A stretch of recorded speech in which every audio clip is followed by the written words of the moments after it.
안녕하세요. 고은손입니다.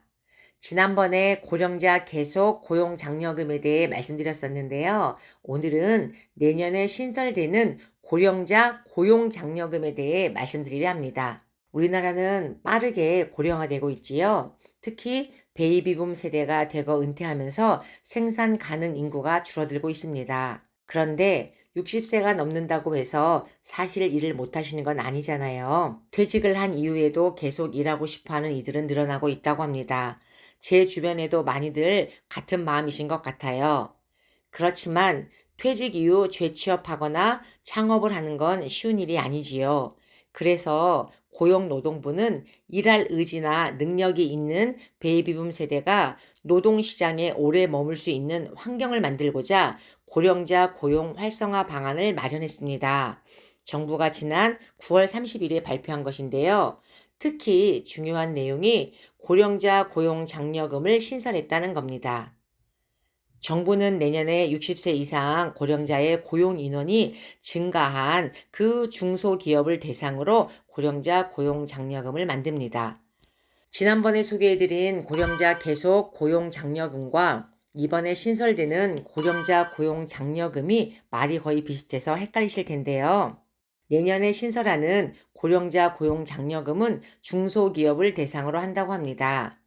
고령자 수가 직전 3년보다 증가하는 중소기업에게 근로자 1인당 분기별 30만 원을 지원하는 제도입니다. 반면 고령자 계속 장려금은 청년 폐지, 정년 후 재고용 제도 등을 도입한 우선 지원 대상 기업 및 중견기업을 대상으로 하고요.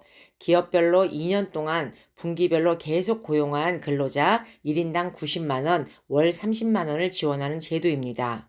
이외에도 퇴직 전문 인력이 경험을 살릴 수 있도록 하는 방법들이 고안됐습니다.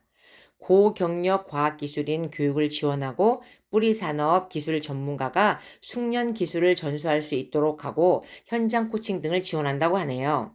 고용되는 것도 방법이지만 직접 창업을 하는 것도 60세 이후에 일할 수 있는 방법이겠지요.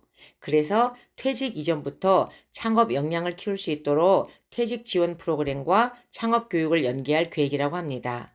중장년의 사내 벤처 분사 창업을 적극적으로 지원한다고 합니다. 또 유망 기술 창업 기업을 대상으로는 연간 2천억 원 규모의 지역 엔젤 펀드와 기술 보증 기업, 창업 보증 등을 통해 자금 지원을 확대할 계획입니다. 더 자세한 내용은 구체화되는 중이라고 합니다. 확정이 되면 또 정리를 해보아야겠습니다. 오늘은 고령자 계속 고용 장려금에 대해 말씀드렸습니다.